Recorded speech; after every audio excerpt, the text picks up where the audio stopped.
की वीडियो में हम बात करेंगे कि सिट्राजिन और लेवोसिट्राजिन दोनों दवाओं में से कौन सी दवा बेटर है। तो चलिए वीडियो को स्टार्ट करते हैं। देखिए, सिट्राजिन और लेवोसिट्राजिन दोनों ही दवा एंटी एलर्जिक दवा होती हैं, यानी कि दोनों ही दवाओं का इस्तेमाल एलर्जी कंडीशन के अंदर किया जाता है। अगर किसी पेशेंट को किसी भी प्रकार की एलर्जी हो गई है या फिर उसको किसी अलग और दवा से रिएक्शन हो गया है, तो दोनों दवाओं में से कोई भी एक दवा वो इस्तेमाल कर सकता है। कहने का मतलब ये है कि या तो लेवोसिट्राजिन हो या फिर सिट्राजिन हो, दोनों का काम बिल्कुल सेम है।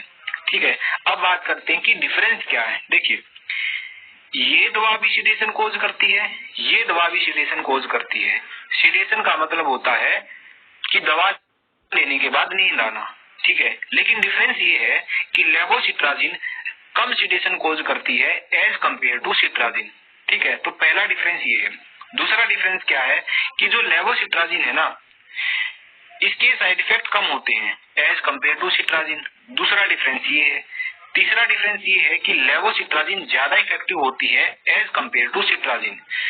अब देखिए, सिट्राजिन जो है ना, वो जितना 10 mg पे एक्शन अपना प्रोड्यूस करेगी, उतना ही एक्शन लेवोसिट्राजिन 5 mg पे प्रोड्यूस कर देगी।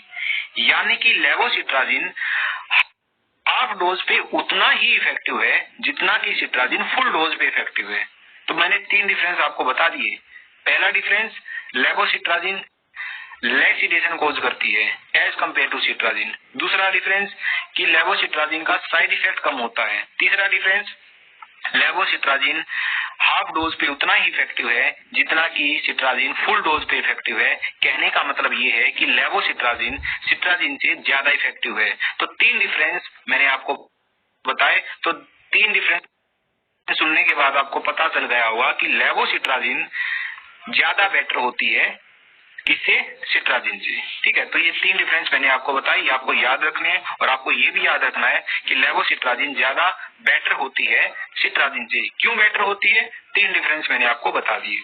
अब ध्यान से देखना, मैंने एक लास्ट लाइन कही थी कि लेवोसिट्राजिन हाफ डोज पे उतना ही इफेक्टिव है जितना इफेक्टिव ये सिट्राजिन फुल डोज पे। अब एक एग्जांपल के जरिए समझाता हूँ, क्या पता कई लोगों को ये समझ ना आया होगा। ठीक है, वीडियो वैसे यहाँ पे खत्म हो गई है, यही था जो था। मैं आपको बस छोटा सा एक एग्जांपल दे रहा हूँ ताकि जो लास्ट बात है वो थोड़ी सी क्लियर हो जाए। देखिए, ध्यान से देखिएगा। मान लिया आपको एलर्जी हुई, आप डॉक्टर के पास गए।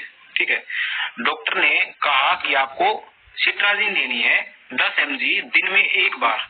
ठीक है, आप घर पे आए, आपने सोचा कि घर में सिट्राजिन होगी। ठीक है, 2 कंडीशन बनती हैं। या तो आप जैसे डॉक्टर ने बोला है वैसे सिट्राजिन ले लो 10 mg दिन में एक बार। ठीक है, लेकिन हमने घर में आके देखा कि सिट्राजिन नहीं है, लेकिन घर में ये देखा कि सिट्राजिन तो नहीं है लेकिन लेवोसिट्राजिन है। अब आपको क्या करना है? अब आप ये देखोगे कि सिट्राजिन और लेवोसिट्राजिन तो सेम होती है, क्यों ना लेवोसिट्राजिन ले ली जाए। तो ये जो आपका फैसला है ये बिल्कुल ठीक होगा, आप लेवोसिट्राजिन ले सकते हो। लेकिन यहाँ पे अगर आपको ये नहीं पता है कि लेवोसिट्राजिन हाफ डोज पे उतना ही इफेक्टिव है जितना कि सिट्राजिन फुल डोज पे है, तो आप क्या करोगे? अगर आपको ये इन्फॉर्मेशन नहीं है तो आप लेवोसिट्राजिन ले लोगे और 10 mg लोगे, क्योंकि आपको डॉक्टर ने कहा था 10 mg सिट्राजिन लेनी है। तो यहाँ पे आप गलती कर जाओगे। ठीक है, अगर आपको पूरी अच्छे से इन्फॉर्मेशन है तो आप क्या करोगे? घर आओगे, लेवोसिट्राजिन 5 mg लोगे, क्योंकि डॉक्टर ने 10 mg सिट्राजिन कहा था, सिट्राजिन तो नहीं है, इसलिए आप लेवोसिट्राजिन लोगे। और कितनी लोगे? जितना डॉक्टर ने बताया उसकी हाफ डोज लोगे, क्योंकि जितना एक्शन 10 mg सिट्राजिन प्रोड्यूस करेगी, सेम एक्शन लेवोसिट्राजिन 5 mg प्रोड्यूस करेगी। तो ये बात थी जो मैंने आपको बताई कि लेवोसिट्राजिन हाफ डोज पे उतना ही इफेक्टिव है जितना कि सिट्राजिन फुल डोज पे इफेक्टिव है। ध्यान रहे, ये बात आपको याद होनी चाहिए। ठीक है, इसी प्रकार दूसरे एग्जांपल में मान लिया डॉक्टर ने आपको कहा कि 5